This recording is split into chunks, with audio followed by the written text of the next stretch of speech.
wealth through long-term profitable leaseholds in the surrounding area. In 1636, Elizabeth's brother, Sir Thomas Stuart, died, thereby passing the family wealth directly to her son Oliver, which proved a key turning point in the family fortunes. Elizabeth was married twice, marrying Robert Cromwell in 1591 after her first husband died a year prior. Elizabeth died at 89 years old in the year 1654, long after Robert had died in the year 1617, around his 50th birthday, having fathered 10 children with Elizabeth. The Cromwell family had a further royal connection through Thomas Cromwell, the brother of Catherine Cromwell, who married Oliver's great-great-grandfather Morgan ap William. Thomas Cromwell had been a powerful chief minister to King Henry VIII back in the 1530s, one who had helped Henry to find a legal justification for the annulment of his marriage to his first wife, Catherine of Aragon, paving the way for Henry to marry Anne Boleyn in the mid-1530s. Thomas Cromwell had used his position to help his wider family purchase cheap land seized by the Crown during the dissolution of England's religious houses from 1535 onwards. This was all part of the inception of the Protestant Reformation in England, as the Church of England split from the Roman Catholic Church and then gradually adopted more and more Protestant rites and beliefs. Although Thomas Cromwell eventually fell from favour and was executed on trumped-up treason charges in 1540, his life influenced Oliver's well over half a century later, insofar as the Cromwells had become relatively wealthy from the lands the family acquired in the 1530s, and also because the religious revolution which was initiated under Cromwell continued to impact greatly on England's social and political life into the 17th century. However, the family's ties to the disgraced former chief minister still carried a stigma generations later, and so the family went by the surname William rather than Cromwell during Oliver's earliest years. The context of the early 17th century in which Oliver grew up was one of considerable concern over the survival of Roman Catholicism in England. Although the Protestant Reformation had made great headway during the long reign of Queen Elizabeth I between 1558 and 1603, a large Catholic minority survived in England and Wales, and these had become radicalized as a result of the papal-led Counter-Reformation. This explains the Gunpowder Plot, which was foiled on the 5th of November 1605, when Catholic plotters had aimed to blow up Parliament during its first sitting, attempting to kill King James I in the process. This Scottish-born monarch had ascended to the throne following Elizabeth's death in the spring of 1603, as the Queen had never married and did not produce any heirs. James and his son Charles were Protestants, though not radical ones.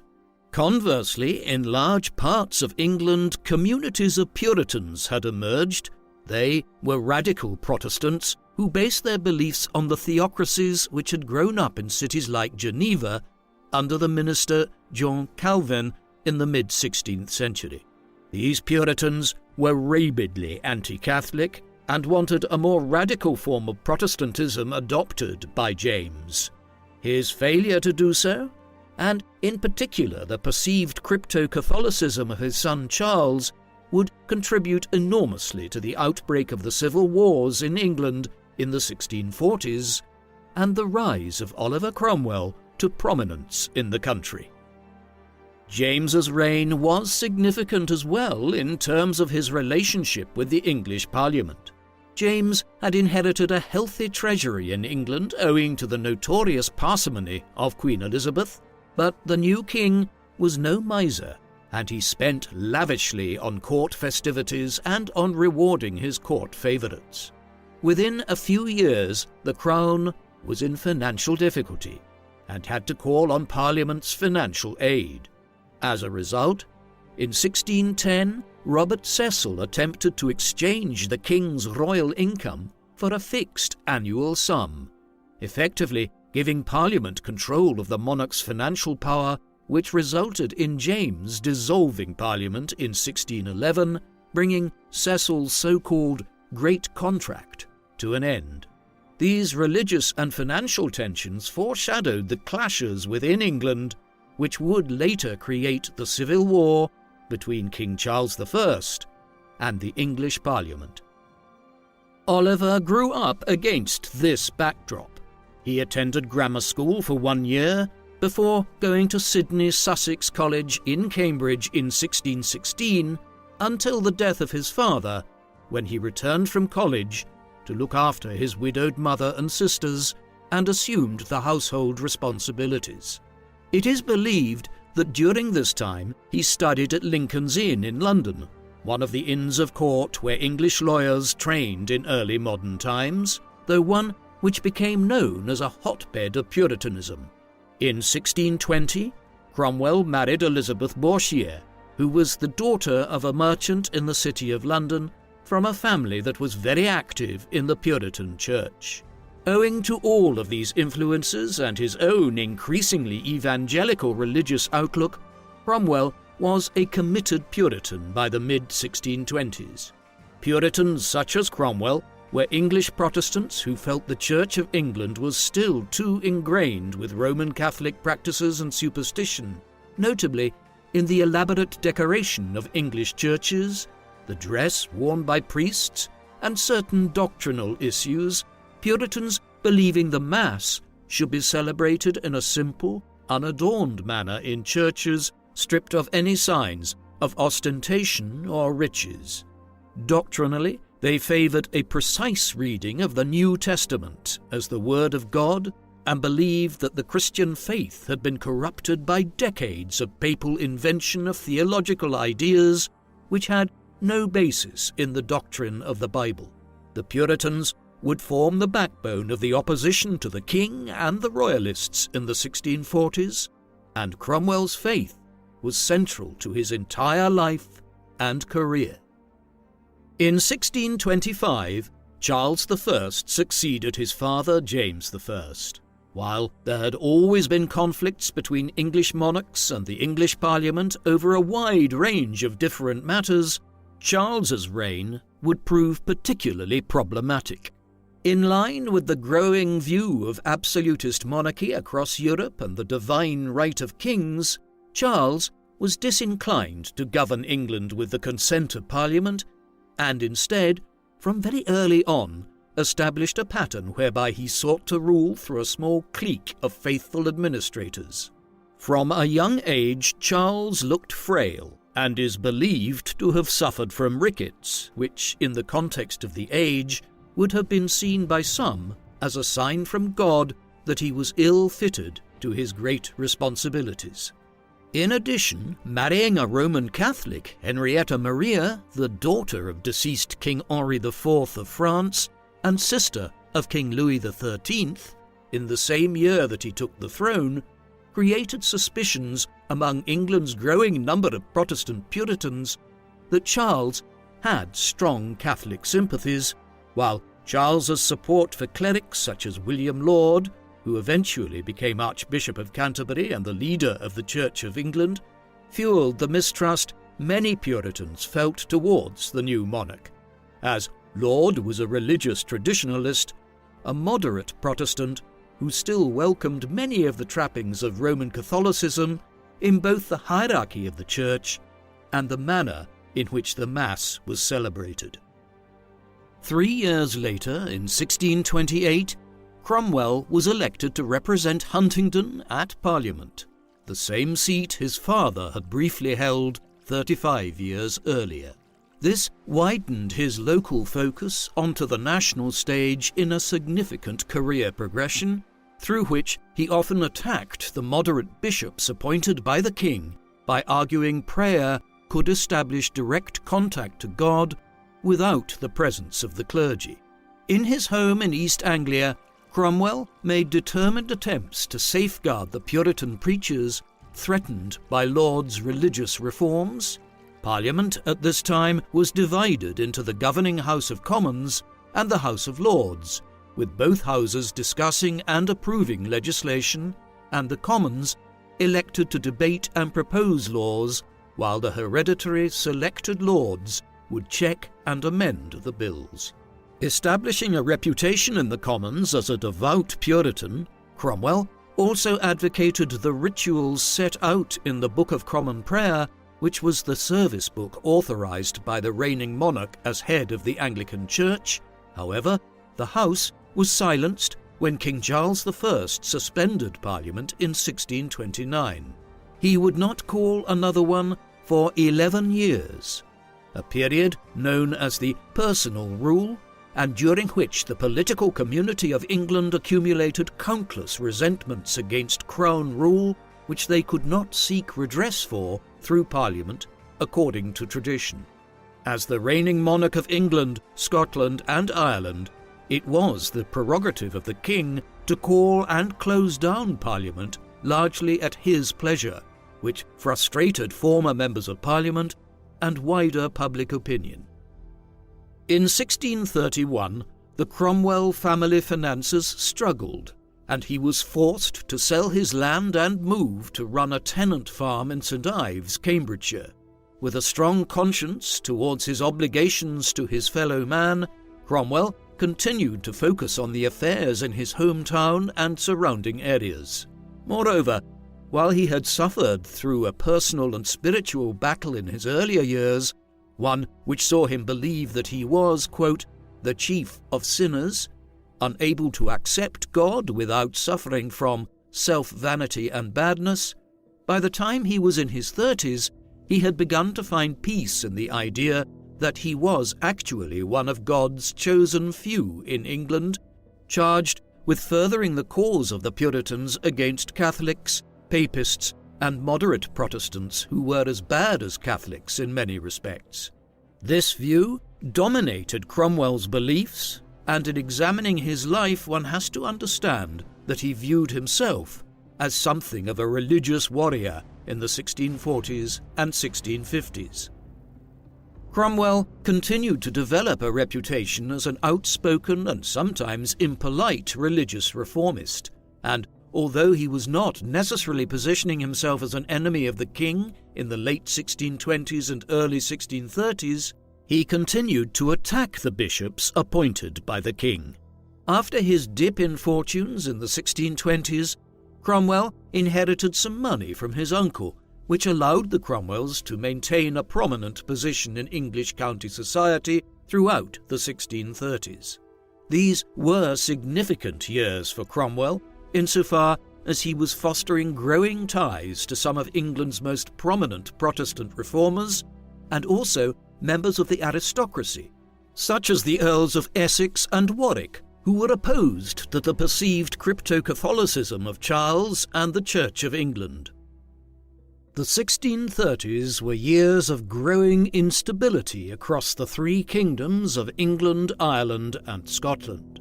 In England, there was growing opposition to Charles's religious policies and his refusal to convene Parliament again, while in Ireland there were also tensions between the political community and Charles's governor of the country, the absolutist viceroy Thomas Wentworth, who was determined to raise money in Ireland for the crown while running roughshod over both the Roman Catholic majority and the minority of Protestants and Presbyterians.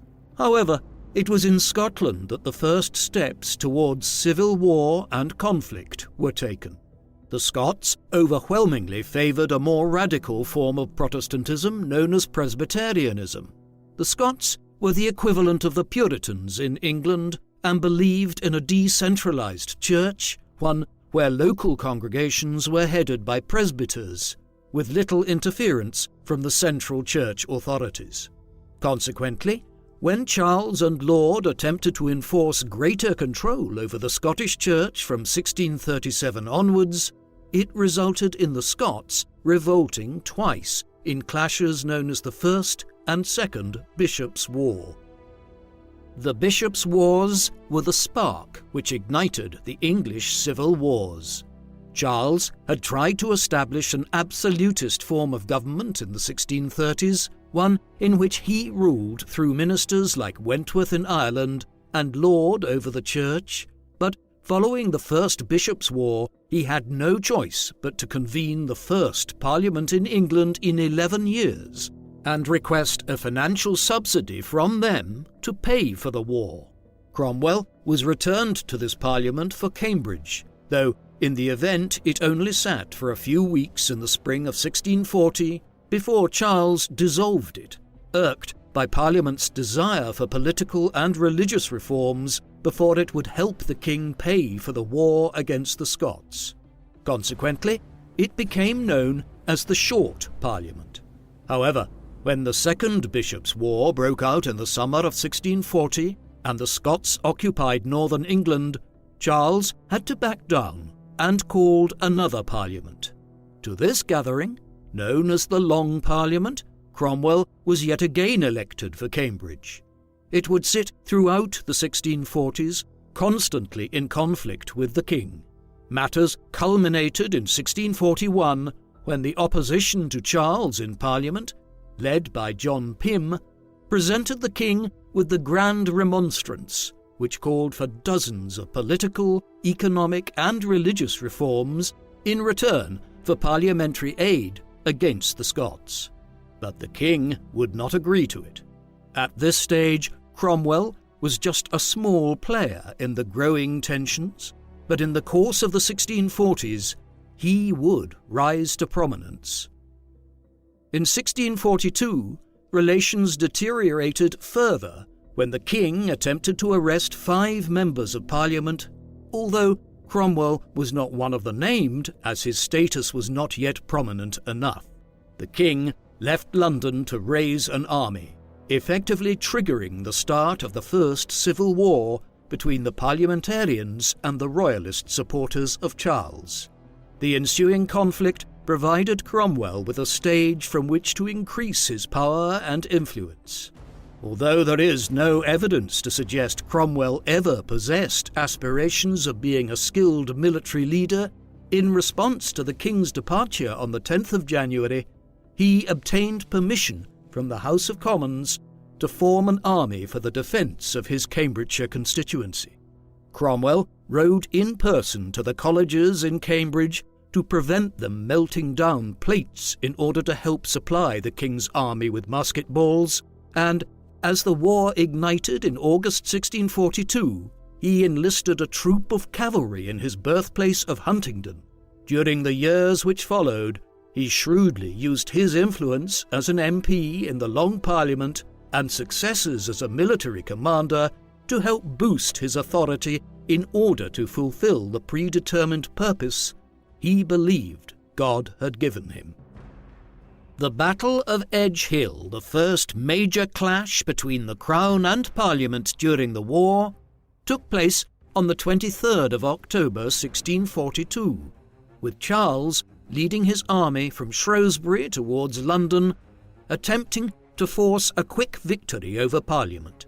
Robert Devereux, the 3rd Earl of Essex, led the parliamentarian army and met Prince Rupert's royalist force midway between Banbury and Warwick. Around 30,000 soldiers participated, with the royalists enjoying a small advantage in numbers over their opponents. In the course of the battle, the royalists had forced their way through to the road to London. However, the Earl of Essex regrouped, and ultimately the king's plan to seize London failed. This resulted in the Battle of Edge Hill being generally regarded as inconclusive, with both sides suffering similar casualties and no strategic gain at its conclusion.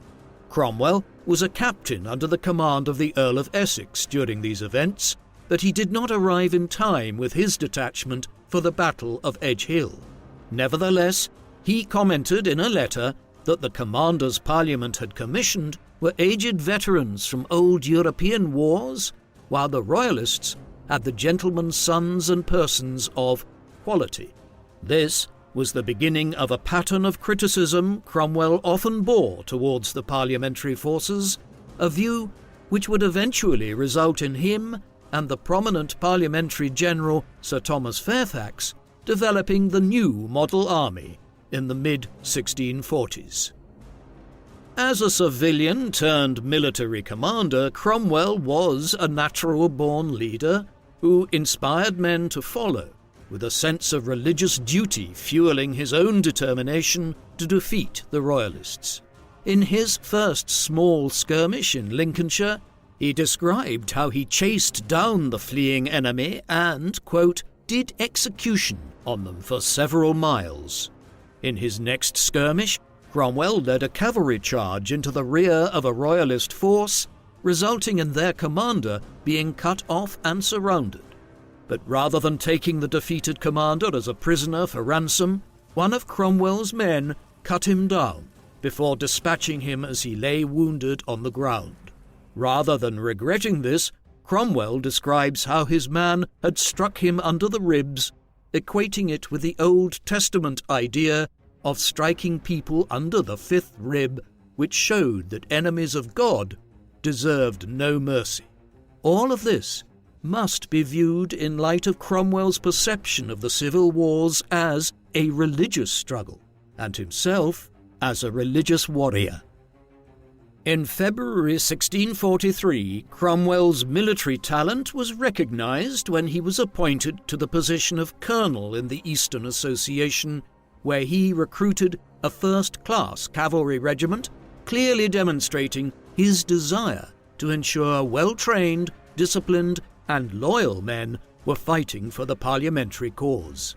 Regardless of religious beliefs or social status, Cromwell rewarded his men with regular payment, good treatment, and the best weaponry he could afford, while, in return, he expected the strictest of discipline. Cromwell fined men for swearing, ordered the whipping of deserters, and the stocks for those caught drunk.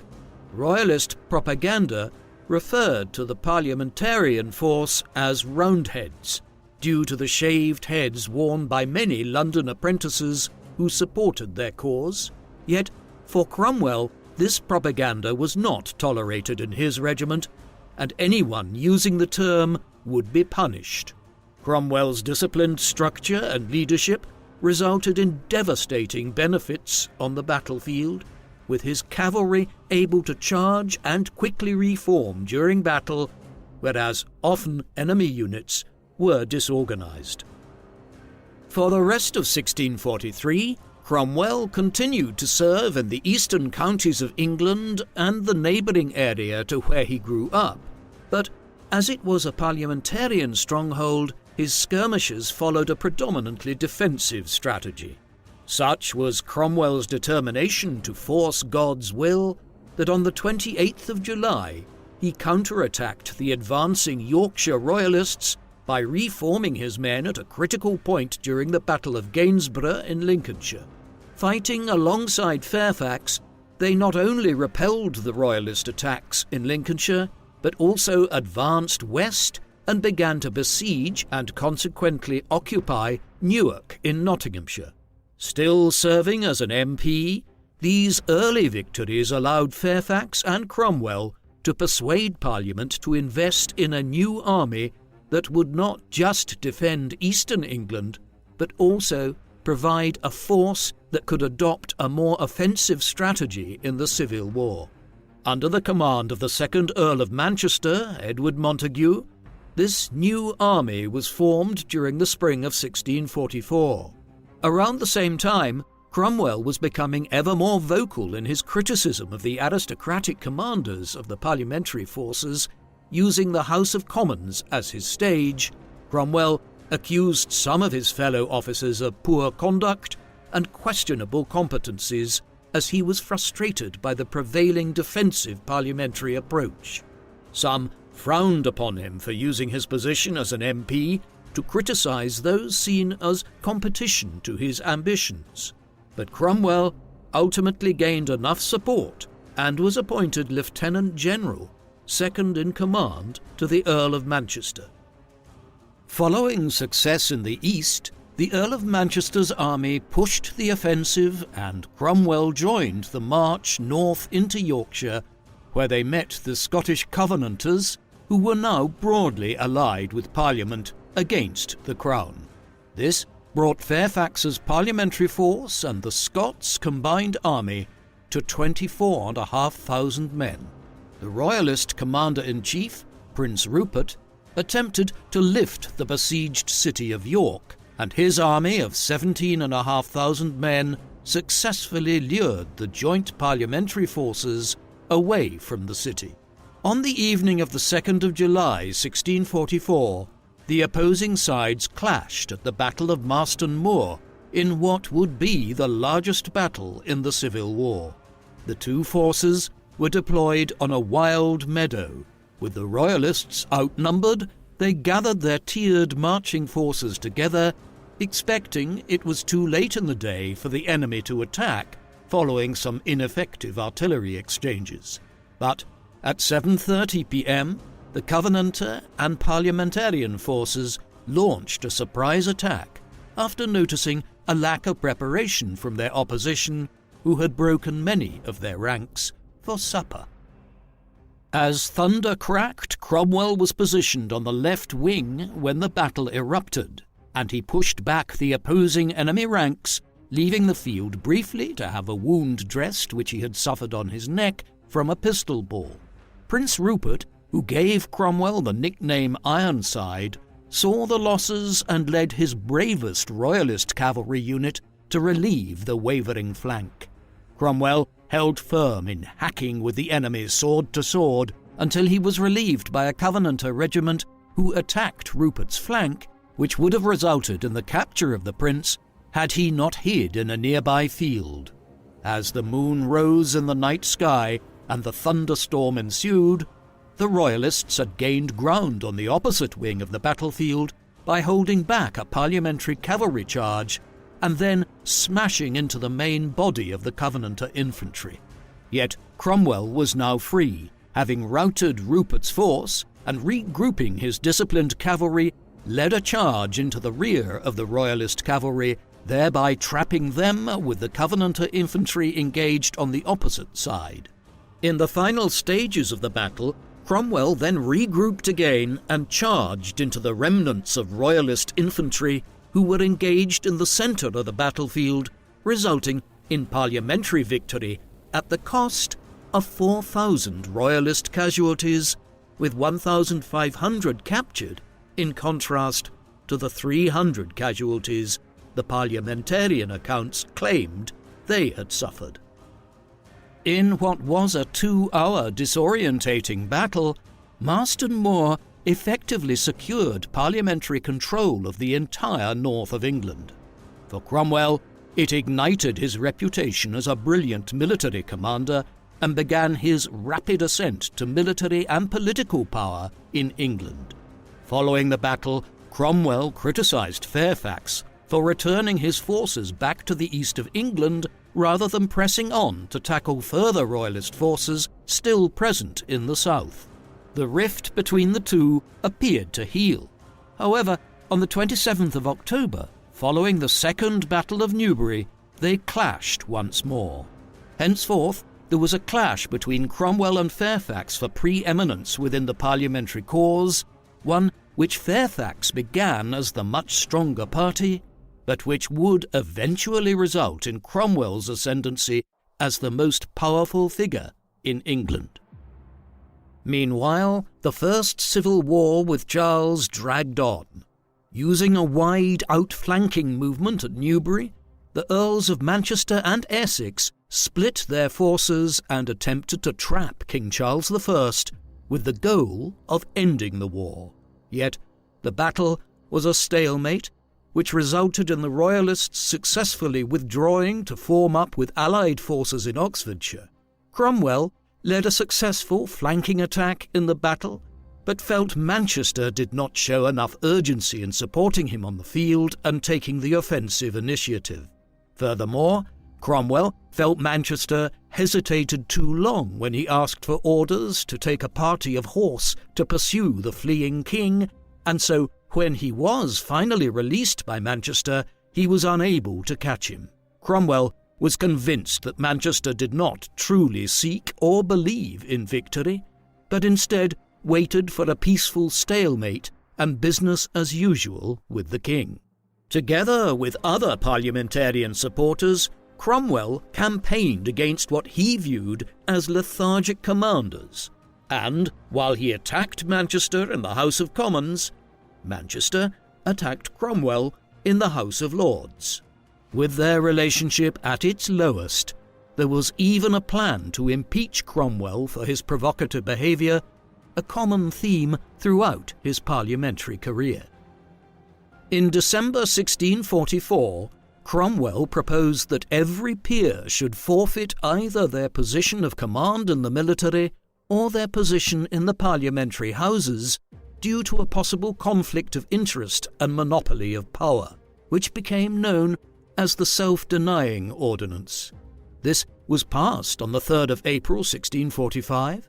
As lords and earls could not resign their hereditary titles, this effectively removed Manchester and the Earl of Essex from their military positions and ensured that Cromwell and Fairfax emerged as the clear leaders of the parliamentary military forces in 1645. Notably, the Self-Denying Ordinance did not forbid reappointment to military position if Parliament approved, and so, with his military success, Cromwell was soon reappointed as a commander, serving also as an MP. Until 1645, it was common for bands of men to be formed locally for the defence of the surrounding area, which created a reluctance for both royalist and parliamentary armies to make major offensive advances far from home, and so Parliament agreed that a new model army of 22,000 foot and cavalry should be created as part of the ordnance reforms. Cromwell's reappointment as Lieutenant General of it meant he was second in command of the army under the command of Fairfax. Formed of ranks from unsustainable local militias, such as the Eastern Association, the new model army was not restricted by geography or the religious political views of the now largely decommissioned MPs and lords once in command.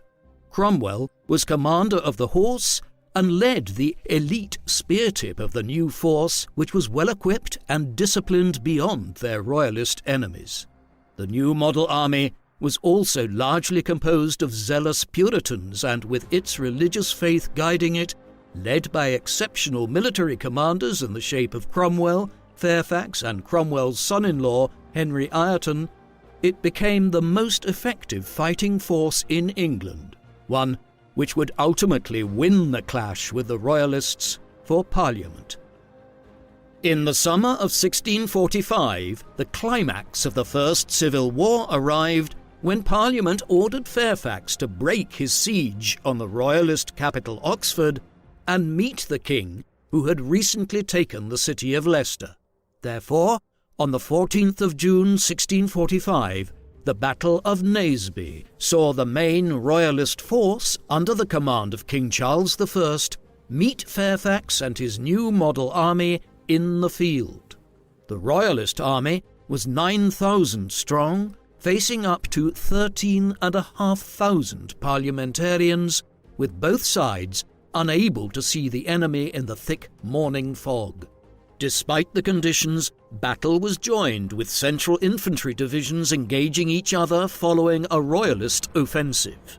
Cromwell was on the right flank, and after the infantry fought in the centre of the field, he routed the delayed charge of his opposing Royalist cavalry before looping round with his secondary lines that were held back into the rear of the engaged Royalist infantry.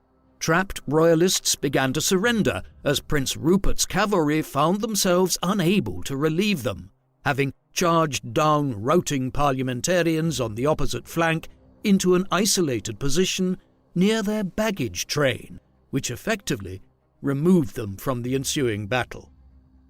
The king was convinced not to lead a desperate charge at Cromwell to relieve the bloody slaughter of his infantry, and when Rupert returned to meet the devastation and the reformed lines of the parliamentarians, he joined the royalist withdrawal. By the end of the clash at Naseby, the royalists had suffered approximately 1,000 casualties, with 4,500 men captured, compared to just 400 killed or wounded parliamentarians, according to parliamentary reports. When the parliamentarians pursued and came across the royalist baggage train, around 100 women were killed, with many more mutilated on their face, with some arguing they were Welsh, but mistaken as Catholic Irish, or even prostitutes who were armed with daggers. This is often remembered as one of the more shameful acts of the entire Civil War, but it is unclear if Cromwell was involved in it. The following month, the final royalist remnants were defeated at the Battle of Langport after another new model army victory, with Cromwell pursuing the defeated royalists until they broke, abandoning their arms and dispersing where possible to safety. Charles I fled north to the Scots at this point, where he hoped to find aid for his cause. However, his plan to negotiate allies failed, and they handed him over to the English Parliament for a sum of money, thereby ending the First Civil War. In January 1646, Cromwell was rewarded by Parliament with a grant of lands worth £2,500 annually. In addition, his commission in the new model army was renewed for a further 6 months, which allowed him to join Fairfax for the parliamentarians' third siege of Oxford, where royalist forces continued to hold out despite the capture of the king. Cromwell was determined to carry out God's will with the capture of the royalist capital, and upon negotiating the fall of the city into parliamentarian hands, Cromwell was made Chancellor of the University and characteristically filled several positions with his allies. Attempting to reward his loyal soldiers, Cromwell made appeals to Parliament to reward their service to God, but with the King's army defeated, Parliament feared both the power and radical pockets within the army and paused, uncertain in what to do next. They soon decided to disband the army as efficiently as possible, and in March 1647, Cromwell was vocal about how it felt like a betrayal. Appointed as a parliamentary commissioner, Cromwell spent his time attempting to find an agreement between the army and Parliament, but when Parliament hired Scottish soldiers for protection, while attempting to start disbanding the new model army, Cromwell left London on the 4th of June and declared his allegiance to the army. Negotiations between the captured king and Parliament continued for much of 1647. Cromwell emerged during this period as something of a moderate, opposing parliamentary calls in September to stop negotiating with the king. In October, he became the chair of the General Council of the Army, where he offered reassurances that he was not biased toward a particular form of government, and he was not formulating private dealings with the king. Such was his balancing act. Cromwell was also vocal in warning against any overly radical reforms or a complete split from the concept of monarchy, but ultimately Cromwell could not unify the views of Parliament, the army, or the king. At this stage, his views remained set on the idea of limiting severely the power of the crown, but retaining the monarchy in a reduced fashion. This changed, however, in late 1647, when Charles briefly escaped from his house arrest at Hampton Court and tried to negotiate with Scottish commissioners to raise a new army against Parliament. Though the king was soon recaptured and moved to Carisbrooke Castle on the Isle of Wight for safekeeping, his actions convinced Cromwell that no compromise could now be reached with him, and when a vote was held in Parliament on the 3rd of January 1648 concerning further negotiations with the Crown, Cromwell changed his stance and agreed on a vote of no address, ending discussions with Charles I. In 1648, Cromwell and the new model army took up arms to quell pockets of uprising in the months that followed, in what would be known as the Second Civil War, brought about by royalist uprisings following the breakdown of talks between Parliament and the Crown. Fairfax ordered the army to South Wales, where royalists had joined with discontented parliamentarians unhappy over pay and the orders of disbandment. Campaigning along the southern coast of Wales, picking off or besieging fortified castles and towns, Cromwell finally arrived at Pembroke in May 1648, where he supervised the siege, but it became clear that the medieval walls made the parliamentarian artillery ineffective, while also proving their ladders were too short, resulting in failed attempts of taking the town by storm. Around 30 of Cromwell's own soldiers were killed when the royalists then sallied out and raided parliamentary siege works, yet heavy siege equipment finally arrived, having been delayed by storms at sea. Now under devastating bombardment, and with a possible threat to water supplies, Cromwell's final summons for surrender, issued on the 10th of July, was accepted by the besieged royalists the next day. By the middle of July, there was still the threat of the king's son, Charles, Prince of Wales, who was sailing from Holland, where much of the royal family and royalist court was in exile, with the royalist fleet around the coast of Essex, while pockets of resistance and sieges endured in the southeast.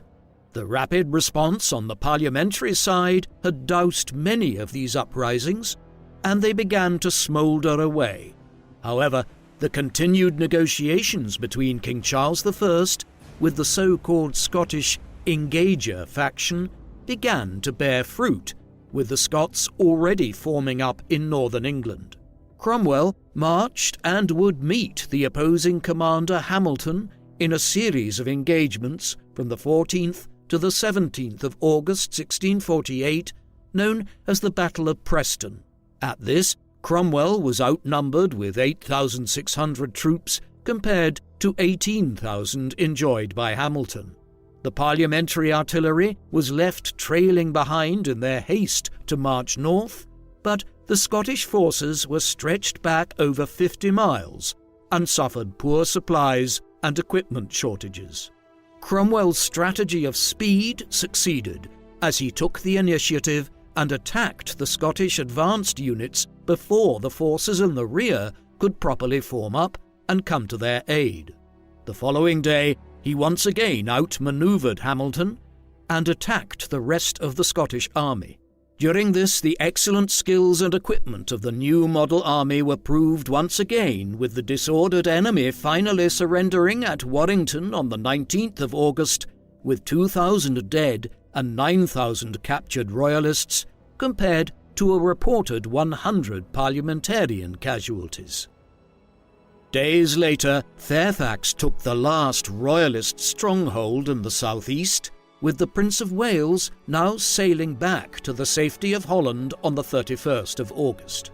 Cromwell's attitude during the second campaign towards Charles I had shifted once again, with Cromwell now concluding that the king would be able to incite schemes of war indefinitely, even from the confines of his island prison on the Isle of Wight, if he was not dealt with in a lasting manner. Cromwell often wrote to the governor of the Isle of Wight, who had been appointed to keep Charles I secure, and his letters echoed mistrust of the king, which was now shared by many of the other senior commanders of the army. Cromwell marched into Scotland, restoring order before coming back and subduing the wretched fleeing enemy with his command over the ongoing siege of Pontefract, which ended with the royalist surrender in November 1648. In the same month, negotiations between the king by some Presbyterian members of Parliament in Newport formally ended as a failure, as no agreement was met. Furthermore, the revelation that the king had been offered attractive terms, including the mass restoration of royalist lands and religious leniency, caused uproar in many circles, notably within the Puritan New Model Army. With Parliament now seen as weak and uncertain, Cromwell openly espoused his view that the army should be considered capable and lawful in protecting the liberty and safety of all good Christians, with negotiations with the king no longer an option. As Cromwell finished fighting in the north and Parliament negotiated in Newport with the king, Cromwell's son-in-law, Henry Ireton, was writing the army Remonstrance, which for the first time legally argued that even as reigning monarch, the king could go on trial for actions against subjects of the realm. Like many fellow soldiers, Ireton was suspicious of royalist support within Parliament and believed there had to be a purge, which was endorsed by Fairfax. Ireton, Fairfax and Cromwell were provoked into action when Parliament refused to discuss Ireton's remonstrance. On the 2nd of December 1648, the new model army marched and occupied London. But, surprisingly, Parliament remained stubborn and voted to continue to negotiate with the king and ignore the remonstrance. In response, on the 6th of December, Ireton ordered the physical removal of royalist and corrupt MPs from Parliament, replacing them with more radical counterparts sympathetic to the popular view of the army and uncompassionate to the king. This was overseen by Colonel Thomas Pride, a commander of the new model army, and, as a result, has become known as Pride's Purge. Cromwell came to London the day after the purge of Parliament and supported it retrospectively, although insisting he did not know about Ireton and Pride's plans in advance. The purge of the Long Parliament to form what became known as the Rump Parliament paved the way for legal proceedings against Charles I, and Parliament declared itself a supreme power, with the authority to pass acts and laws without the consent of the House of Lords or the King. In turn, this then provided a sufficient legal basis to bring the King to trial on the 20th of January 1649, with Cromwell one of the 135 High Court of Justice Commissioners. Refusing to plea on the basis he did not recognize the legal authority of the court, Charles I was found guilty of treason to his people and sentenced to death on the 27th of January. 3 days later, on the 30th of January 1649, Charles I was beheaded with a single blow of the axe at Whitehall in London. Amongst his final words, the king declared that he would go from a corruptible crown to an incorruptible crown, where no disturbance can be. On his death warrant, one of the 59 commissioners' signatures was that of Oliver Cromwell.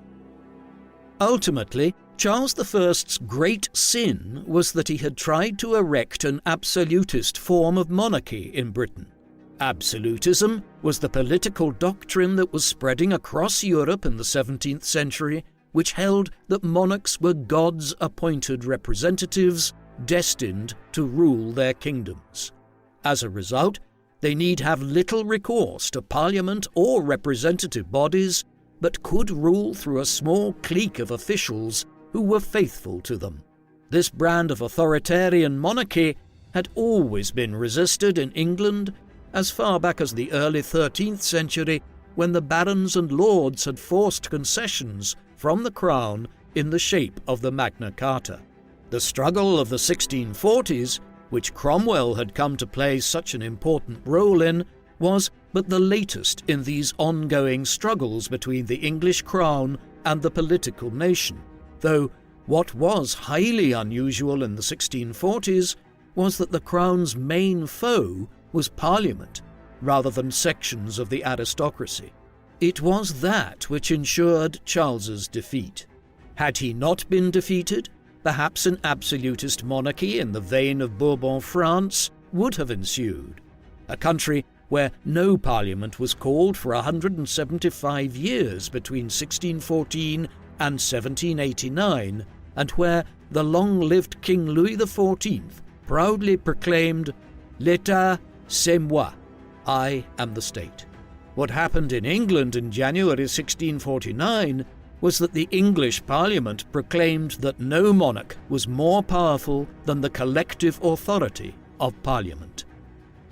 With the House of Lords disbanded and Parliament now a one-chamber government, a Council of State within the House assumed the role of the executive body, and Cromwell served as first chairman of the council, declaring the kingdom a republic known as the Commonwealth, a word which was derived from Renaissance political writings concerning the common weal or common wellness of the people of a political realm. Despite his accession to high office, military life continued for Cromwell when he moved to suppress mutiny within the army led by Puritan levellers, radical religionists and political ideologues who wanted to see the creation of an egalitarian society without social rank, in a move which foreshadowed the emergence of communist thought 2 centuries later. The Leveller Revolt and other tensions countrywide highlight the fact that while Charles was dead and the monarchy dissolved, the 3 kingdoms were far from pacified, and the wars continued into 1649 and the early 1650s. In September 1649, Cromwell sailed to suppress several uprisings in Ireland. Ireland had also been a theatre of the wars throughout the 1640s. Here, a rebellion had been launched in the autumn of 1641 as Irish Catholics sought to take advantage of Charles I's growing difficulties with Scotland and the English Parliament to wrest control of the island from the English minority and re-establish Catholic ascendancy across the country. They had failed to take Dublin and strike a mortal blow against the royalist government there, but had secured control of much of the rest of the island, with the western province, Connacht, and much of western Ulster in the north, the Midlands of the island, and northern Munster in the south being secured for the Catholic Confederate government, which made its new capital at the town of Kilkenny, in the centre of the island. Owing to this extension of the conflict into Ireland, British and Irish historians now tend to refer to the conflicts which raged across Britain and Ireland between 1637 and the early 1650s as the Wars of the Three Kingdoms, rather than the somewhat misleading old term, the English Civil Wars. With Parliament's final victory over the King in England in January 1649, Cromwell now became determined to end the Irish War once and for all, which he viewed as a religious conflict fomented by dangerous papists in Ireland, ones who had called on papal and Catholic aid from abroad throughout the 1640s. Cromwell and his son-in-law Henry Ireton, who intended to travel on campaign to Ireland with him, spent the spring and summer of 1649 preparing a large invasion force to retake Ireland. This done, they set off across the Irish Sea and landed with a fleet and tens of thousands of soldiers of the new model army in the east of the island in mid-August. The initial goal was to secure the entirety of the east coast of Ireland, where many towns that had been in royalist hands had renounced their allegiance to the government in England when Parliament executed Charles I. Accordingly, Cromwell had to secure a number of walled towns along the eastern seaboard which were now in revolt too against the government and which lay dangerously close to Dublin, where Parliament's writ still ran. Thus, with a force of some 12,000 men, Cromwell headed north to the town of Drogheda, not far from Dublin, and lay siege to it in early September 1649. It should be noted that when the siege commenced, Cromwell followed the accepted rules of warfare at the town and offered to spare the lives of the soldiers defending Drogheda if they surrendered. They refused, and a siege commenced. Faced with overwhelming odds, the garrison could not withstand the onslaught for long. Thus, when Cromwell ordered a multi-pronged attack in the evening of the 11th of September, the walls were quickly compromised and the new model army began pouring into Drogheda. What followed was one of the most infamous atrocities in Irish history and a significant one in 17th century European history. Over the next 24 hours, approximately 3,500 people were massacred in Drogheda, of which about 2,800 were soldiers, but between 700 and 800 of which were civilians. Nor was this the only such atrocity. A month later, when Cromwell captured the town of Wexford in the southeast of Ireland, thousands of people were again put to the sword, many of them civilians once again. The massacres at Drogheda and Wexford have strongly coloured views of Cromwell since the mid-17th century. There is no doubt that these were bloody atrocities, ones which contravened the rules of warfare in early modern times insofar as hundreds of civilians were murdered in the aftermath of the fall of the towns. But Cromwell's role in this needs to be viewed in context. While he did issue an order that no quarter was to be given to the soldiers who garrisoned the two towns and who constituted approximately 75 to 80% of those who were killed, this was within the rules of warfare at the time, as in both instances the garrisons had declined the new model army's offer of surrender before the towns fell. Similar massacres occurred across Europe during the long and bitter 30 Years' War, which raged between 1618 and 1648. The civilian atrocities were another matter, and while there is little evidence to suggest Cromwell ordered them to be murdered, he made little effort to prevent it and failed to condemn it afterwards.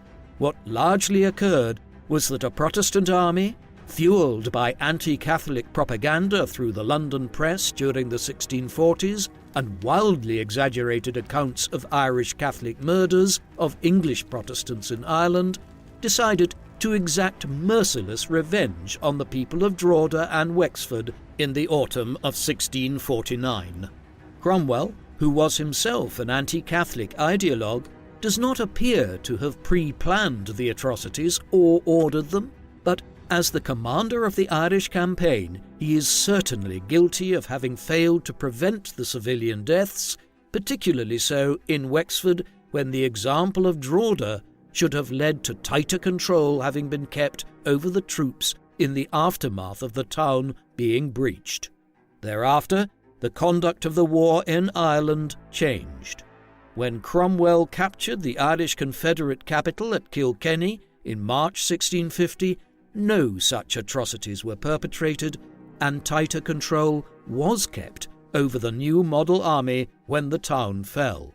Thereafter, Cromwell left Ireland to deal with affairs in Scotland, leaving Ireton to complete the conquest with a reduced military force, which took until 1653 to finalise. As Cromwell was moving into the Irish Midlands to secure Kilkenny, Charles, the former Prince of Wales, eldest son of Charles I and heir to the vacant throne, was finalising plans of returning to England to claim the crown as Charles II. Like his late father, he looked north to the Scots for support, who had already declared him to be King Charles II, being appalled that the English Parliament had elected to kill his father, no matter what their religious differences were. Hence, in May, having returned from the Irish campaign, Cromwell led an army into Scotland, fearing an invasion from the continent would acquire support from the north. With Fairfax declining the command, Cromwell was now appointed Captain General at the top of the military authority. The Scottish initially withdrew, while stripping the land of resources, but the two forces finally met at the Battle of Dunbar on the 3rd of September 1650, with Cromwell's army of 11,000 just marginally outnumbered, yet weakened by undernourishment and sickness. At 4 a.m, a night assault was initiated by the Parliamentarian force, which pushed back the Scottish left flank, and with dawn breaking, this enabled Cromwell to order an outflanking manoeuvre which saw many Scots routed and the left and centre ranks move into a fighting retreat. Cromwell continued what was a difficult campaign deeper into Scotland, and despite personal illness over the winter of 1651, he steadily captured key strategic cities and towns, while the Scottish Army commander David Leslie regrouped in Stirling. When Charles II arrived in Scotland, he was not in favour of the war being fought on Scottish soil, preferring instead to take London and muster support from royalists in England along the way. Although this was not Leslie's preference, it was the strategy that the regrouped Scottish commander adopted, and they began to race south, calculating Cromwell's force was already tied down by engagements in Scotland. Arriving at Penrith on the 8th of August 1651, Charles II and Leslie had made a remarkable head start on Cromwell for the crucial race towards London. But Cromwell and the Council of State back in Parliament had already foreseen the Scottish strategy, mustering the trained bands of London alongside the militias from several English counties already marching to meet the Scots at Warrington. When the two armies met, the English refused to be drawn into a fight and fell back slowly on the road to London, just in front of the invading Scots. Cromwell, meanwhile, left some regiments to finish the campaign in Scotland, while he raced south in pursuit, while also sending an advanced group of horse to harass the Scottish rearguard. With the route blocked and danger of being trapped between the parliamentary armies rising, the would-be King Charles II abandoned the march to London and instead ordered the Scots to Worcester, in hope that they would be reinforced in what had traditionally been a royalist area during his father's campaigns. Arriving at the city on the 22nd of August, the support was not forthcoming, as local support saw the Scottish army as a foreign invading force as opposed to a royalist army, while on the 25th of August, Cromwell had destroyed further Lancashire royalist reinforcements coming from further afield in what was named the Battle of Wigan Lane. Charles II and the Scots were surrounded, isolated, and possessing a force of 16,000 men against a parliamentary force of 28,000. When Cromwell arrived and took command in the Battle of Worcester on the 3rd of September 1651, he organised his forces in a crescent shape that stretched for 4 miles before leading a charge over the pontoon bridges he had constructed before battle. Despite attempts to break the parliamentarian flank from a royalist sortie, Cromwell double-backed, spotting the threat, and pushed them back into the city with 3,000 royalist casualties recorded and 10,000 captured. Many of the captured were subsequently deported to work overseas in the English colonies as indentured servants, effectively a form of slavery.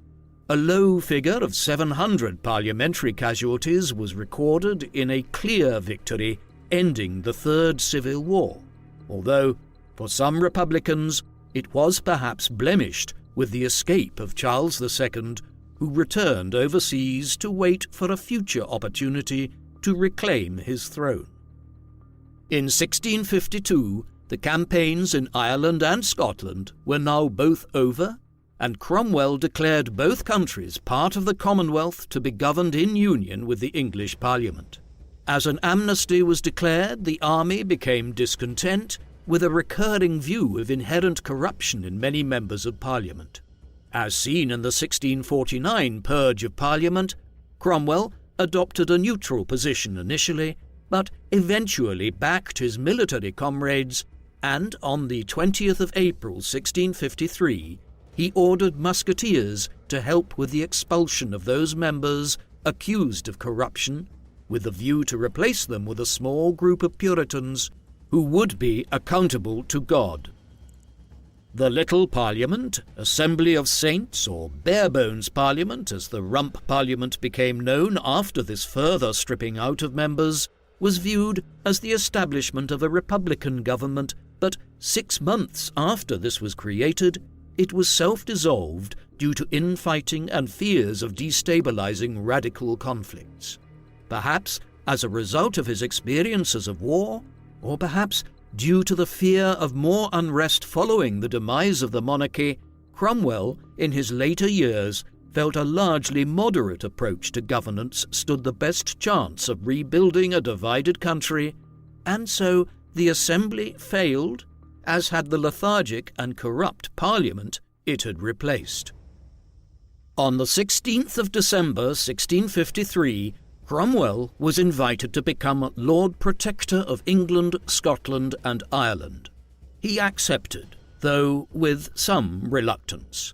Cromwell had resisted calls before, but now felt he had exhausted all other options, and, as Parliament had appointed him the highest rank of command in the army, the decision was constituted under the instrument of government ordinance. Cromwell would be supported and advised by a Council of State and a Parliament which would be called a minimum of once every 3 years. Cromwell and his council introduced many ordinances and reforms, including the establishment of a Puritan church, religious toleration, including the readmittance of Jews into the country 4 centuries after the Jewish community had been expelled from England during the High Middle Ages. There were also several moves to reform the law with newly appointed judges. Additionally, Cromwell made positive reforms to education, setting minimum standards in grammar schools and free schools across the country, which were becoming more open to a growing middle class in England.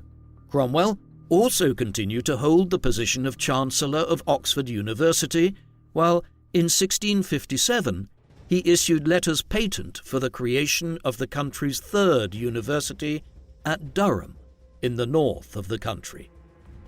The man who became Lord Protector of Britain's short-lived experiment in republicanism in 1653 was something of an enigmatic figure. In private, he was a devoted husband and father. He and Elizabeth had 9 children, and though only one, a boy named James, born in 1632, died in infancy, a much lower than average percentage by early modern standards, they were nevertheless struck by grief in the late 1630s and early 1640s when their 2 eldest sons, Robert and Oliver, died in relatively quick succession from failing health and disease.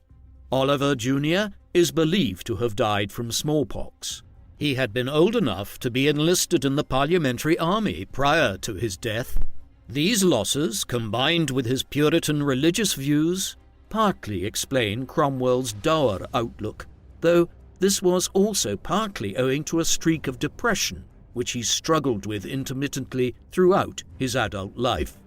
While he was respectful on a personal level and a devoted father, in his political and military life he could be temperamental, known for an abrupt nature and being uncommonly forceful in wanting his designs implemented. On occasion, he treated Parliament with disdain when his wishes were not speedily implemented and prorogued the Barebones Parliament when it seemed overly quarrelsome about his ideas. In all of this, Cromwell could often resemble the man whose death warrant he had signed in 1649, but in the end there is no doubt that Cromwell was a pragmatic and effective administrator. It was not all easy for Cromwell as Lord Protector. One of the most pressing issues was that the anarchic political and religious environment of the 1640s had facilitated the rise of all manner of new religious sects and branches. Some of these were new scions of Protestantism, with puritanical groups emerging who had doctrinal and theological differences with the Puritans. These were often difficult to manage, but they could be worked around, while victory in the civil wars and over the rebellion in Ireland had crushed the Catholic threat throughout Britain and Ireland for some time to come. But there were new issues within the religious landscape which Cromwell had to navigate, as radical new groups had emerged. These included groups that are well known today, such as the Quakers, who had emerged as part of the Anabaptist movement in the early 1650s. Led by George Fox, these were very unconventional Christians who did not celebrate any form of traditional Mass, but rather came together to simply reflect communally in religious spaces. Cromwell and the Puritans viewed them askance, but left them undisturbed to the extent that Quakerism flourished in the decades that followed, with one proponent of the movement, William Penn, eventually establishing Pennsylvania in North America and the city of Philadelphia as a haven for religious dissenters from all over Europe. Other groups which Cromwell had to confront were far more radical, notably the Fifth Monarchists, who picked up on elements of millenarian thought from the Book of Daniel to suggest that the last days were at hand, while other radical Adventist and Baptist groups were subject to crackdowns by Cromwell's government over time. In Ireland, of course, Cromwell's administration had to deal with the perennial problem of the Roman Catholic majority. After Cromwell had left the island following his brief but bloody campaign in late 1649, his son-in-law, Henry Ireton, had mopped up the remnants of resistance in the west of the island in the early 1650s. Yet a problem remained. Most of the population of the island were Catholics, either the ethnically Irish half or the very large minority of Old Englishmen and women, descendants of the 12th and 13th century Anglo-Norman colonists who had refused to adopt Protestantism in the 16th century following the English Reformation. Both of these groups had rebelled in the 1640s, and now the Cromwellian regime was determined to confiscate large amounts of their land and plant them with new English colonists. The idea here was to secure the island by introducing more loyal Protestants, but there were also large debts to be repaid. Back in the early 1640s, when the civil wars had been breaking out, the English Parliament had acquired huge sums of money from London's merchant community, ostensibly to raise an army to send to Ireland. In return, they had promised these merchants extensive land in Ireland once the war was won there. In reality, the army that was raised was never employed in Ireland and had instead been diverted to fight at the Battle of Edgehill in the autumn of 1642. But regardless, those who had loaned money to the government back in 1642 now came looking for payment in Irish land. This situation was compounded by Cromwell's need to pay off the soldiers and army commanders of the new model army who, by the early 1650s, were owed vast sums of money for years of service. Cromwell and his closest allies in government determined that the best way to pay them was to give them extensive estates in Ireland in lieu of money. Owing to these twin developments, one of which Cromwell was responsible for, and one of which had been determined way back in the early 1640s, long before Cromwell ever became a significant figure in such deliberations, landholding was transformed in Ireland. The Act of Settlement, which was passed in 1652, paved the way for millions of statute acres of land there to be taken from the Catholic Irish and Old English and given to Protestant army officers and adventurers who had loaned Parliament money back in 1642. The extent of this was shocking. The Irish and Old English, despite decades of plantations in Munster and Ulster stretching back to the 1550s, had still controlled over 60% of the land in Ireland in 1640. As a result of the Cromwellian plantation of the mid-1650s, this figure was reduced to just over 20%. Consequently, nearly 40% of all the land in Ireland was transferred into the hands of supporters of the Cromwellian regime. Moreover, the Irish and Old English who were allowed to retain some land, were generally given new estates in the western province of Ireland, Connacht. Here they were corralled into 5 counties, which were viewed as comprising the worst agricultural land in the country, although he cannot be held entirely responsible for it, and the Cromwellian plantations were a continuation of a long-standing policy in Ireland. The redistribution of land which occurred in Ireland under Cromwell's protectorate was the most consequential land transfer in early modern Irish history. Back in England, Cromwell called his first Parliament in September 1655 and justified the necessity and stability which he and his Council of State had brought with the raft of ordinances and rewards already delivered. But not all policies were popular, and Cromwell was frustrated with the strict Republican parliamentarians focusing their debate on questions around the legitimacy of the current administration as opposed to approving his legislative proposals. In addition, Cromwell did not trust the traditional Lord Lieutenant's gentry to seek out and subdue the ever-present royalist threat, which had started to reappear in pockets around the kingdom. Frustrated by the sluggish parliamentary progress and driven also by security concerns, Cromwell dismissed his first Parliament and moved to a more radical structure when, in 1655, England was divided into 12 regions, of which Cromwell appointed major generals who were military governors that reported back to the Lord Protectorate. What became known as the Major General rule was, in essence, Cromwell focusing on keeping lingering royalist elements in check and collecting heavy taxes to pay for the post-war reconstruction. Major generals were picked by Cromwell, and they were all strict vocal Puritans who attempted to ban ceremonial traditions with any hint of papal influence. Under Cromwell's directive, the major generals spread the Puritan beliefs vigorously, using their armed horse militia in support, and so this period of military dictatorship proved unpopular.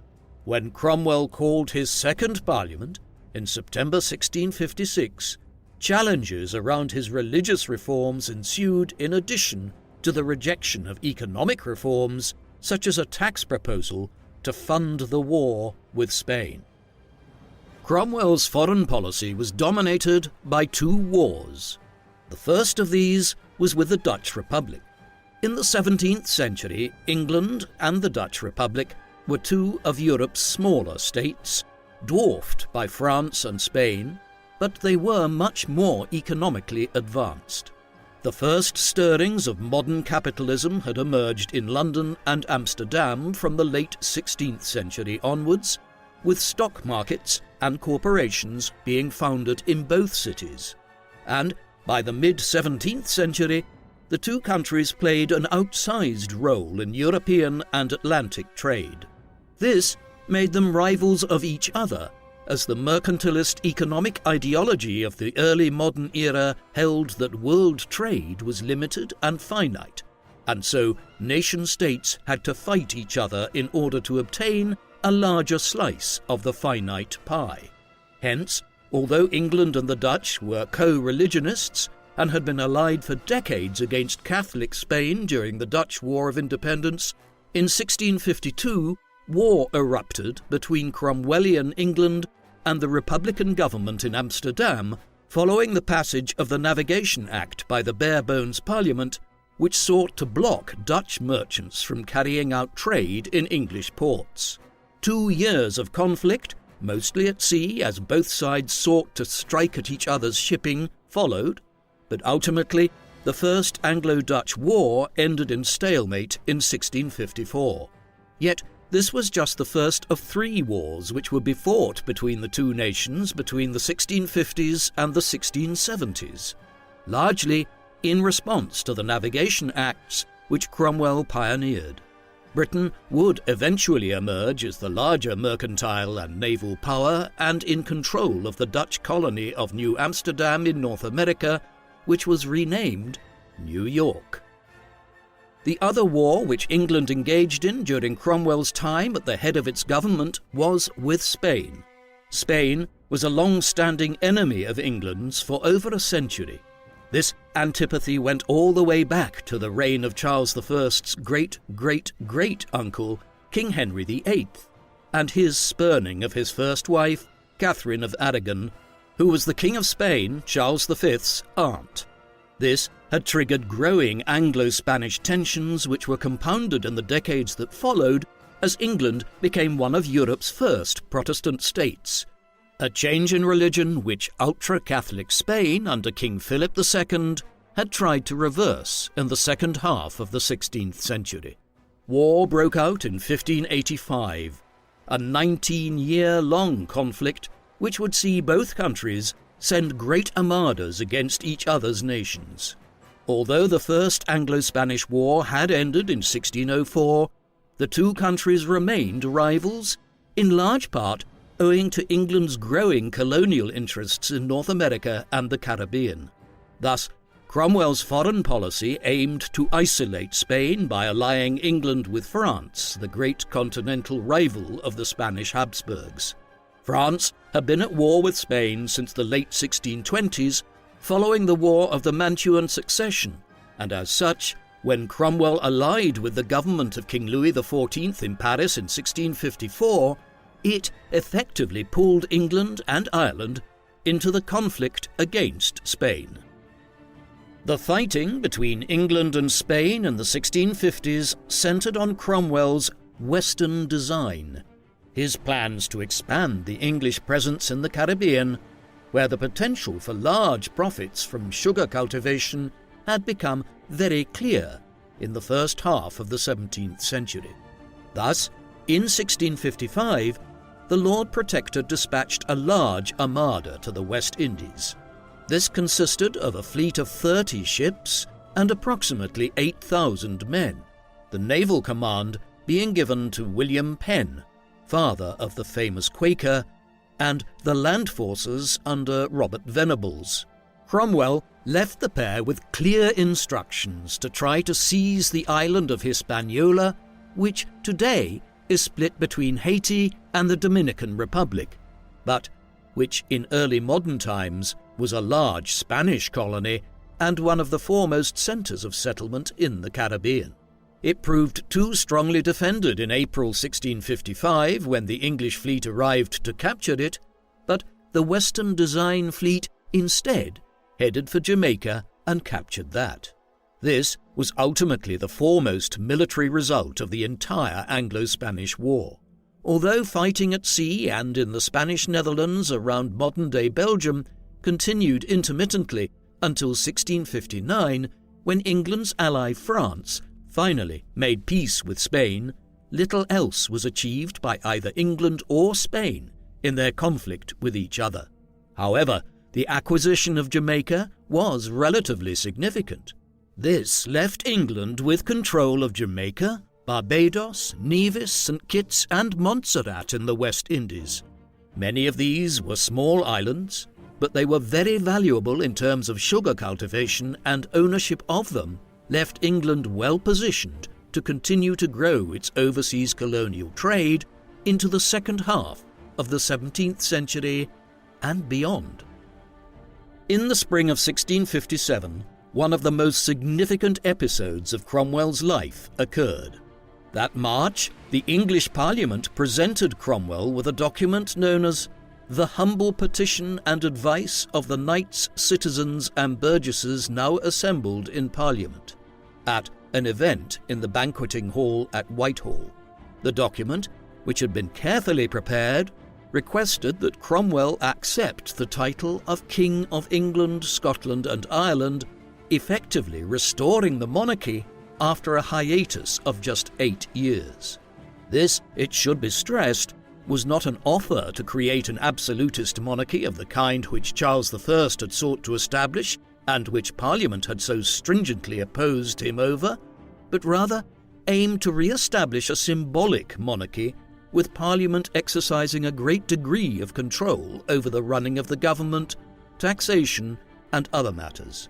As such, the proposal was that Cromwell, as King Oliver I, would reign over a constitutional monarchy.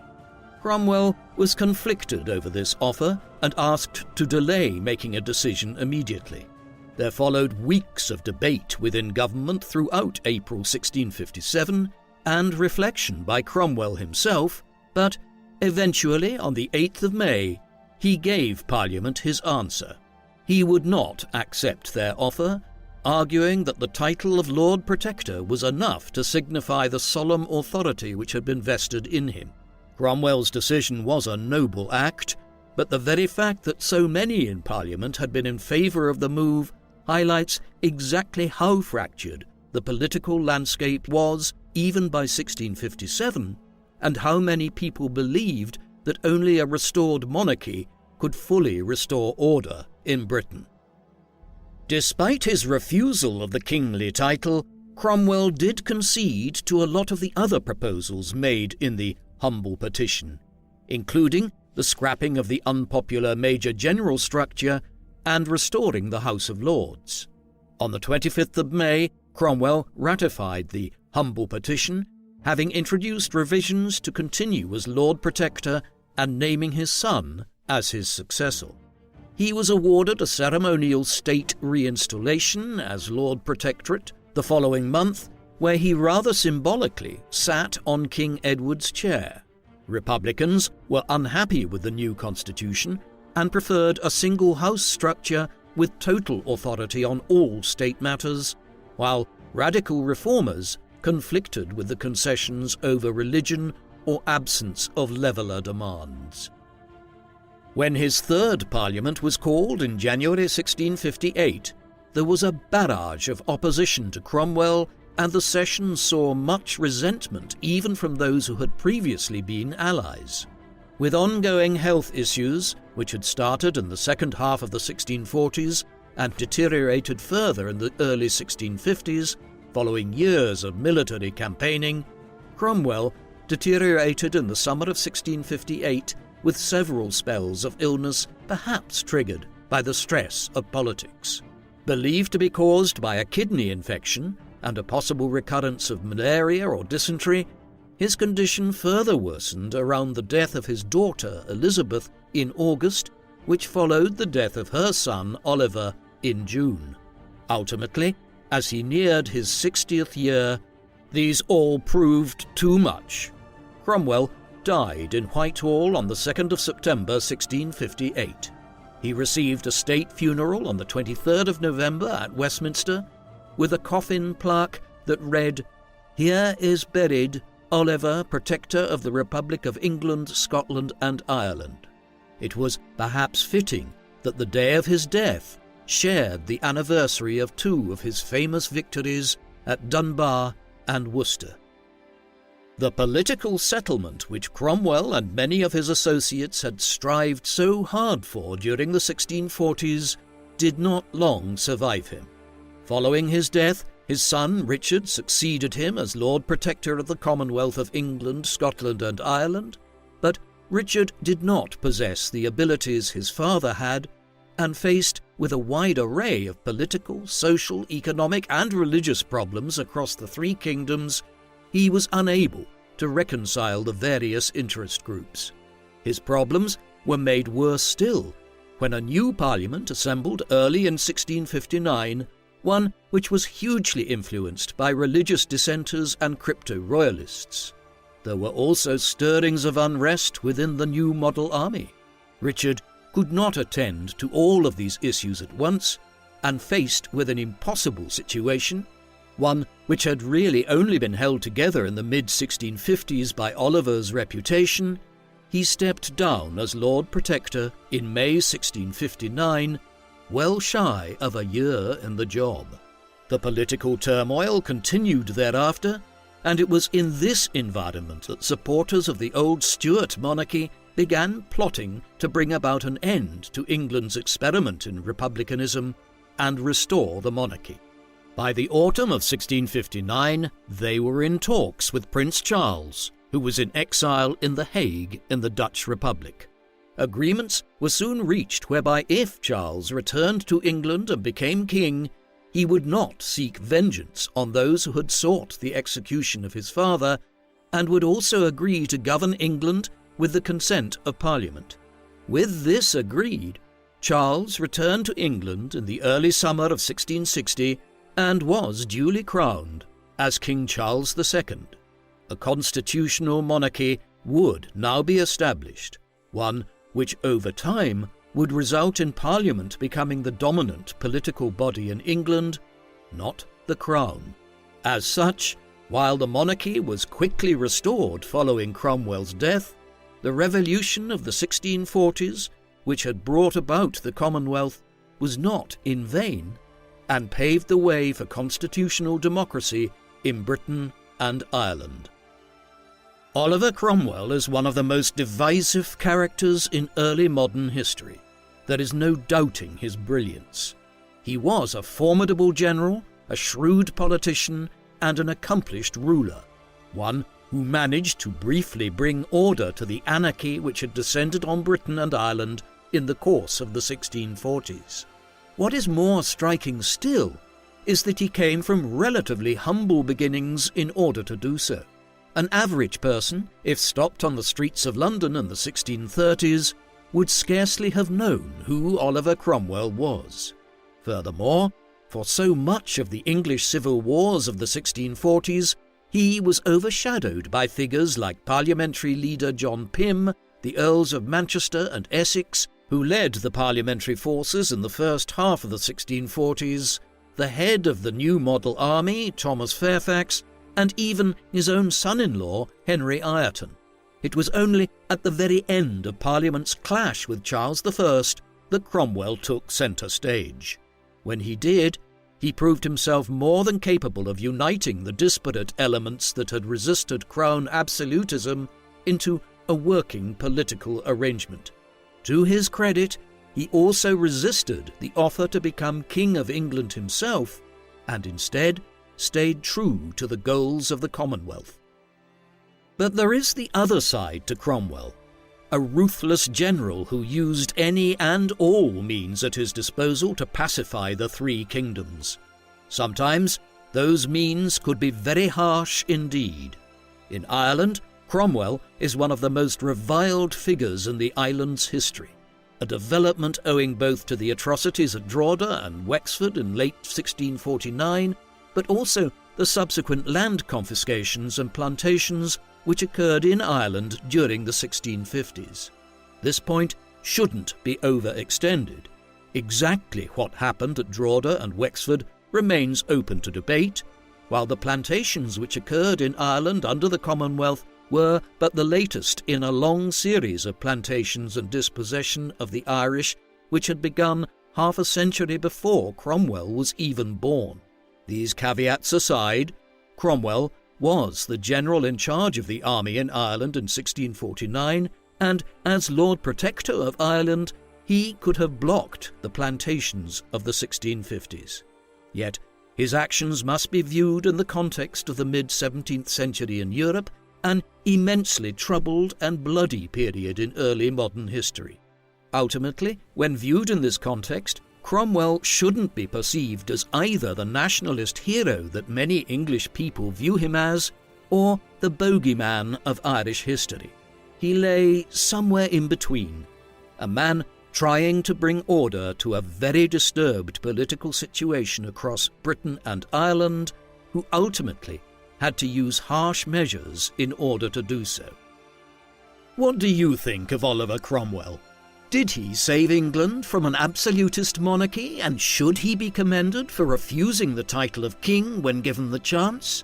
Or was he merely a religious bigot and authoritarian ruler who brought the country he professed to love dangerously near to becoming a dictatorship through revolution which would later be repeated across Europe?